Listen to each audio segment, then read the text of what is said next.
പ്രപഞ്ചത്തിന്റെ തുടക്കകാലം, അതായത് ശൈശവദശ, വളരെ പ്രക്ഷുബ്ധമായിരുന്നു. ഗാലക്സികൾ രൂപം കൊള്ളുന്ന, അതിവേഗം നക്ഷത്രങ്ങളെ പ്രസവിക്കുന്ന ഒരു കാലം. അക്കാലത്തെ ഗാലക്സികളെല്ലാം വളരെ വേഗത്തിൽ കറങ്ങുന്ന, ഊർജ്ജസ്വലരായ ചെറുപ്പക്കാരെപ്പോലെയായിരുന്നു എന്നാണ് ശാസ്ത്രജ്ഞർ കരുതിയിരുന്നത്. എന്നാൽ ഇപ്പോൾ, ജെയിംസ് വെബ് ബഹിരാകാശ ദൂരദർശിനി, പ്രപഞ്ചം ഉണ്ടായി വെറും 200 കോടി വർഷം മാത്രം പ്രായമുള്ളപ്പോൾ ജീവിച്ചിരുന്ന ഒരു വിരമിച്ച ഭീമനെ കണ്ടെത്തിയിരിക്കുകയാണ്.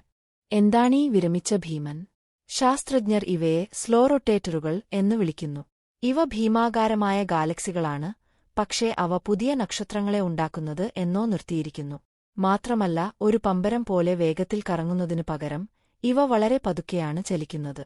ഇവയ്ക്കുള്ളിലെ നക്ഷത്രങ്ങൾ ഒരു പ്രത്യേക ദിശയിൽ കറങ്ങാതെ, ഒരു തേനീച്ചക്കൂട്ടം പോലെ താളമില്ലാതെയാണ് സഞ്ചരിക്കുന്നത്. ഇന്നത്തെ പ്രപഞ്ചത്തിൽ ഇത്തരം ഗാലക്സികളെ ധാരാളമായി കാണാം.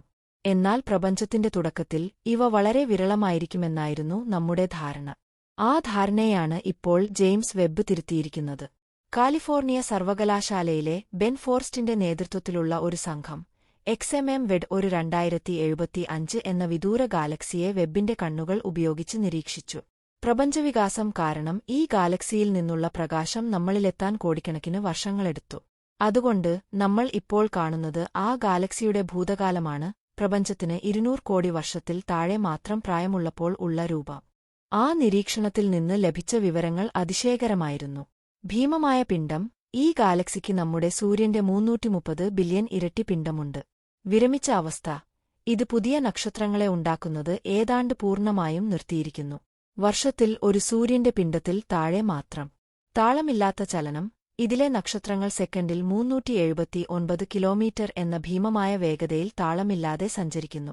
പതുക്കെ കറക്കം, ഏറ്റവും പ്രധാനമായി ഇതിന്റെ കറക്കം വളരെ വളരെ പതുക്കെയാണ്. ഇത് ഒരു സ്ലോ റൊട്ടേറ്റർ ആണെന്ന് ഈ കണ്ടെത്തൽ ഉറപ്പിച്ചു. ഇതുവരെ കണ്ടെത്തിയിട്ടുള്ളതിൽ വെച്ച് ഏറ്റവും ദൂരെയുള്ള, അതായത് ഏറ്റവും പുരാതനമായ സ്ലോ റൊട്ടേറ്റർ ഗാലക്സിയാണ് XMM വെഡ് ഒരു 2075.